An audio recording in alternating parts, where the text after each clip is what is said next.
हर दिन काम खत्म होने के बाद 6 बजे से लेके 7:30 बजे तक मैं जनरली अपॉइंटमेंट्स लेता हूँ, ठीक है। तो वो इंडियन टाइम के हिसाब से बैठता है 9:30 बजे से लेके मतलब 1.5 घंटा लगा लो, कितना हो गया 11 बजे तक। इसमें जो है छोटी छोटी अपॉइंटमेंट्स भी होती है मेरी 15-15 मिनट की। तो ये 15 मिनट वाली अपॉइंटमेंट्स बैक टू बैक होती है। और कल की अपॉइंटमेंट बहुत ही खास थी। एक स्टूडेंट से मेरी बात हुई और उसने जो है मतलब 23 साल का वो स्टूडेंट था और जो है मतलब बढ़िया तरीके से एकदम मतलब हिंदी में ज़्यादा कंफर्टेबल था और जो है उसके पेरेंट्स भी आसपास बैठे हुए थे। तो उससे मेरे को बताया कि भैया मैं 23 साल का हूँ, मैंने बीएससी वगैरह करी अब, पर जो है मेरे को यूँ समझ नहीं आ रहा कि अब इसके बाद मैं अपने पेरेंट्स को कैसे कन्विंस करूँ कि मेरे को बाहर जाना है। अब फाइनेंशियली मतलब फैमिलीज़ में थोड़ी दिक्कत थी क्योंकि उन्होंने ऑलरेडी 2 लोन ले रखे थे अलग अलग तरीके के। और जो है उसने बोला कि अब ये तीसरा लोन लेके मेरे को समझ नहीं आता कि मतलब सेंस बनता ही नहीं बनता। और मतलब वैलिड क्वेश्चन है, बिल्कुल बढ़िया वैलिड क्वेश्चन है। और मेन सवाल था अब स्टूडेंट का कि यार भैया मुझे यूँ बताओ कि मैं अपने पेरेंट्स को कैसे कन्विंस करूँ कि वो मेरे को बाहर जाने दें, ठीक है। तो इसके बारे में थोड़ा डिस्कस करना चाहता हूँ क्योंकि बहुत सारे स्टूडेंट्स ऐसे हैं जो सोचते हैं कि भाई मतलब हमें जो है अपने पेरेंट्स को कन्विंस करना है किसी भी डिसीजन के लिए। अब इस चीज़ को तो हमें मतलब अग्री करना ही पड़ेगा, एडमिट करना पड़ेगा कि बहुत सारे डिसीजंस पेरेंट्स बनाते हैं इंडियन हाउस होल्ड में, और तब भी बनाते हैं जब तुम 18 साल से ऊपर हो जाते हो। क्योंकि इंडियन सोसाइटी में ही एक ऐसा सिस्टम है कि अगर तुम 18 से ऊपर भी हो जाओ ना तो तुम खुद के डिसीजंस फिर से बना नहीं सकते। अगर तुम किसी बैंक वगैरह के पास जाओगे या फिर जो है मतलब किसी और कंपनी से बिजनेस वगैरह करना चाहोगे, अगर तुम यंग हो तो तुम्हें सीरियसली नहीं लेते और इस चीज़ की मतलब काफ़ी दिक्कतें रहती हैं। पर ये केस डिफरेंट था। अगर तुम 18 साल से ऊपर हो और तुमने अभी तक मतलब खुद से पैसे वगैरह कमाने स्टार्ट नहीं करे, अब तुम बोलोगे अरे भैया ऐसी क्या बात कर रहे हो, 18 साल की उम्र में थोड़ी ना पैसे कमाने स्टार्ट करते हैं। तो इसलिए मैं बोलता हूँ कि जो बाहर के जो लोग होते हैं ना, मैंने सबसे बड़ा डिफरेंस जर्मनी और इंडिया में ये देखा है कि जो बाहर के लोग हैं ना, जो जर्मन्स हैं या कोई भी यूरोपियंस हैं, वो 18 साल की उम्र से भी मतलब 16 साल की उम्र से काम करना स्टार्ट कर देंगे कभी कभी। अलीना ने जो है 15 साल की उम्र से काम करना स्टार्ट किया था साइड में। जब तुम खुद से पैसे कमाते हो तब सेंस बनता है कि तुम एक तरीके से इतनी फ्रीली डिसीजंस ले पाओ, ठीक है। अगर तुम किसी और के पैसे पे, और वो तुम्हारे पेरेंट्स ही हैं, ठीक है, मेरे को पता है तुम्हारे पेरेंट्स हैं, पर अगर तुम उनके पैसों पे जी रहे हो तो ऑफ कोर्स वो तो मतलब तुम्हारे लिए डिसीजंस लेंगे और तुम्हें बताएंगे भी क्या करना है क्या नहीं करना। तो इसलिए सबसे पहली एडवाइस तो मैं हमेशा सबको ये देता हूँ कि अगर तुम्हें जो है कोई छोटी मोटी साइड जॉब भी करनी है, और ऐसी नहीं है कि मतलब यार इंटरनेट पे काफ़ी सारी जॉब्स हो जाते हैं, खुद के चैनल वगैरह स्टार्ट कर सकते हो, किसी और के लिए काम कर सकते हो, कंटेंट राइटिंग कर सकते हो, कैप्शनिंग वाला जैसे मैंने बताया किसी यूट्यूबर्स वगैरह के लिए, वो सारे काम कर सकते हो, ग्राफिक डिज़ाइनिंग, वेब डेवलपमेंट। अब मैं तो इंजीनियरिंग बैकग्राउंड से हूँ ना, तो मैंने तो कभी वेब डेवलपमेंट सीखी नहीं थी, पर यूट्यूब से देख देख के वो भी सीख लिया मैंने। तो ये तो मतलब सीखने वाला काम होता है, ठीक है। अगर मतलब सही में मन है पैसे कमाने का तो पैसे कमाए जाते हैं, कोई भी काम करके देख लो। तो सबसे पहले तो ये चीज़, अगर तुम मतलब अभी से ये कंप्लेन कर रहे हो ना कि भाई मेरे पेरेंट्स जाने नहीं दे रहे और तुम 20-25 साल के, तो सबसे पहले तो मतलब ये बड़ी गलती रही है कि तुमने अभी तक खुद से पैसे कमाने स्टार्ट नहीं करे। और ठीक है मतलब कुछ लोगों को ये बात पसंद नहीं आएगी तो भाई ना आने दो, पर मेरे को तो सीधी बात बोलनी है, शुगर कोट करके तुम्हें बातें बताने का कोई फायदा है नहीं, ठीक है, उससे चीज़ें नहीं बदलती। तो पहली चीज़ ये, तो खुद से थोड़े बहुत पैसे कमाना स्टार्ट करो जब तुम ऑलरेडी मतलब एक लीगल एज को हो जाओ, 18 के हो जाओ, तो देखो कि कौन कौन से तुम जॉब्स वगैरह कर सकते हो साइड में। और जॉब्स नहीं कि मतलब 40 घंटे करनी है यार, 2 घंटे तो कर सकते हो ना हर दिन। 2 घंटे हर दिन करोगे तो 10 घंटे तो हफ्ते के बैठ जाएंगे, तो आदमी जो है तुम्हें 10 घंटे के हिसाब से पे कर देगा। इसके बारे में सीरियसली सोचो। ये जो है ना कल्चर इंडिया में एक ये बहुत गलत है कि तुम जो है अगर बच्चे हो तो तुम्हें जो है कभी जॉब करनी ही नहीं है जब तक तुम्हारा बैचलर्स खत्म नहीं हो जाता। नहीं, इससे कॉन्फिडेंस बहुत कम रहता है बच्चों में और इसका फायदा बिल्कुल नहीं होता,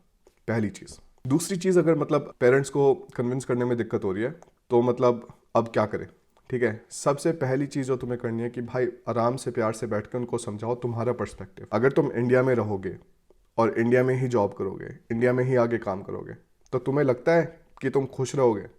अगर तुम खुश रहोगे तो ठीक है, अगर तुम नहीं खुश रहोगे तो तुम्हें ये बहुत क्लियरली बताने की ज़रूरत है अपने पेरेंट्स को कि मतलब इंडिया में मेरे को ये सब कुछ दिक्कतें लग रही है इस टाइम पे, और इसकी वजह से मेरा मन नहीं है यहाँ पे रहने का, या फिर मेरा मन है बाहर जाने का, जो कुछ भी है। अगर तुम्हें कोई और पता है, ऐसा नहीं है यार, बहुत बहुत सारे लोग ये सोचते हैं कि मैं सारी की सारी वीडियोज़ ना बाहर जाने को मतलब एक तरीके से टारगेट करके बना रहा होता हूँ, पर वो मेरा एम नहीं है। मेरा एम है कि तुम किस हिसाब से अपनी लाइफ में एक सक्सेसफुल लेवल अचीव कर पाओ। तो अगर तुम एक पर्टिकुलर डायरेक्शन में जा रहे हो और वो तुम्हें डायरेक्शन बिल्कुल पसंद नहीं है, तो उसके बारे में क्लियरली कम्युनिकेट करो। तुम्हारे पेरेंट्स हैं, दुश्मन नहीं है, तो बैठ कर उनको सारी की सारी चीज़ें बताओ, समझाओ। कभी कभी टाइम लगता है, पर जितना कन्विंसिंग तुम हो सकते हो, जितने बढ़िया तरीके से तुम फैक्ट्स आगे ला सकते हो, उतना ही बढ़िया रहता है। अब मैं एक कंपनी चला रहा हूँ, ठीक है, मेरे कंपनी के अंदर अभी 6 एम्प्लॉयज़ हैं। मुझे किसी को भी मोटिवेट करने के लिए, किसी को भी कन्विंस करने के लिए, यार अगर ये काम करना है, ऐसा नहीं बोल सकता मैं कि यार अगर तूने ये काम नहीं किया तो मतलब मैं तेरे को फायर कर दूंगा। अगर ऐसे करते रहूंगा तो मैं एम्प्लॉयज चेंज करते रहूंगा पूरे टाइम, क्योंकि वो टाइम गए जिसके ऊपर तुम जो है मतलब ऐसे पैसा किसी के आगे रख के जो है मतलब उनको भगा सकते थे। अब नहीं होता ऐसे काम। अब तुम्हें मोटिवेट करना पड़ता है, कन्विंस करना पड़ता है, उनसे बात करनी पड़ती है। तो ये जो कन्विंसिंग क्वालिटीज जो तुम अब डेवलप करोगे ना इस टाइम पे, जब तुम किसी को अपना डिसीजन समझा रहे हो, वो तुम्हारे लाइफ लॉन्ग साथ रहेगा। तो लीडर्स के पास जो एक बहुत बढ़िया एबिलिटी होती है वो होती है दूसरों को कन्विंस करने की। तो दूसरों को कन्विंस करके देखो, उनको बता के देखो, उनको समझा के देखो, बढ़िया तरीके से रिसर्च करो और अपने अपने जो है फैक्ट्स उनके सामने रखो। ये एक बहुत इंपॉर्टेंट टिप है जो मैं तुम्हें अभी दे सकता हूँ। ये सोच के देखो कि मतलब तुम्हारा थोड़ा मन है इंडिया में काम करने का, 1-2 साल काम करके बाहर जा सकते हो, मतलब साल रुक के ऐसा कुछ करके। अगर तुम वैसे कमा सकते हो थोड़े बहुत पैसे और काम करके जो है मतलब जॉब वगैरह करके, तो वो कर लो। बहुत सारे लोगों को मतलब इस चीज़ का सेंस नहीं दिखता, मेरे को भी एक तरीके से सेंस नहीं दिखता कि यार 12-15 हज़ार रुपये महीने कमा के मतलब कितने की पैसे बचा लोगे तुम लोग। कितना हो गया 15 × 12 1,80,000। अब 1,80,000 अगर तुम लॉक्ड अकाउंट की अमाउंट बचाओगे तो वो तकरीबन 10 लाख के करीब है। तो कितने साल काम करोगे? तो थोड़ा ये सोच के देखो, अगर तुम्हें कोई लुक्रेटिव जॉब मिल सकती है अभी, उसमें थोड़े पैसे कमा सकते हो, तो इंडिया में रहो, थोड़े पैसे बचाओ और उसके बाद बाहर आने की सोचो। ये काम कर सकते हो दूसरा।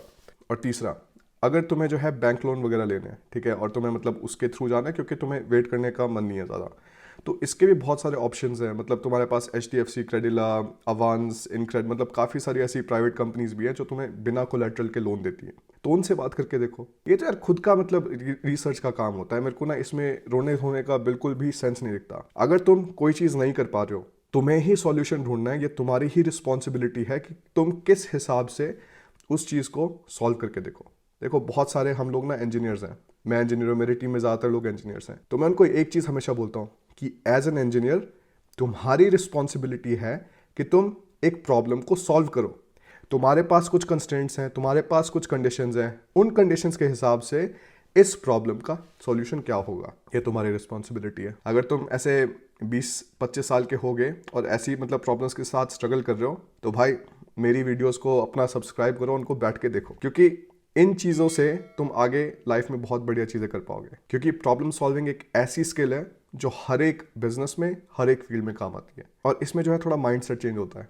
इसमें ये नहीं होता कि अरे यार इसमें तो इतनी सारी दिक्कतें हैं, मैं तो कर ही नहीं पाऊंगा। ऐसा होता तो यार मैं इतने सारे बिजनेस स्टार्ट नहीं करता, मैं कोशिश ही नहीं करता स्टार्ट करने की। अरे यार मेरे को ये नहीं आता, मेरे को वो नहीं आता, ये कैसे करूंगा, वो कैसे करूंगा। आदमी सीखता है सारी चीज़ें। और वैसे ही ये कन्विंसिंग की स्किल, नेगोशिएशन की स्किल और एक तरीके से दूसरे को मोटिवेट या परसुएट करने की स्किल, ये भी तुम्हें सीखनी पड़ेगी। समझाना पड़ेगा अगले को। एक तरीके से वहाँ पे सड़ी सी शक्ल बना के और रो धो के काम नहीं चलता। बढ़िया तरीके से फैक्ट्स दिखाओ। अगर मैं इस डायरेक्शन में जाऊँगा तो मेरे पास ये अपॉर्चुनिटीज़ रहेंगी, मेरा ये पोटेंशियल रहेगा, और अगर मैं इस डायरेक्शन में जाऊँगा तो मैं अपने पोटेंशियल को इस हिसाब से यूज़ कर पाऊंगा। ये तुम्हारी रिस्पॉन्सिबिलिटी है, तो इसका थोड़ा ध्यान दो। मैं इस वीडियो को काफ़ी लंबी बनाना चाहता था, पर अभी मेरी अपॉइंटमेंट है 2 मिनट में, तो इसलिए मतलब मैं इस वीडियो को अभी क्लोज करता हूँ। तो मैं और कुछ सवाल होंगे और कुछ पूछना होगा तो बताना मेरे को।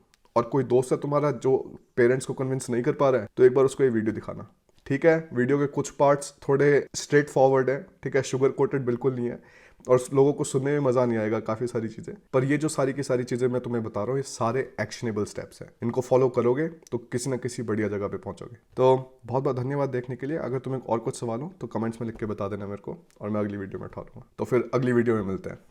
बाय।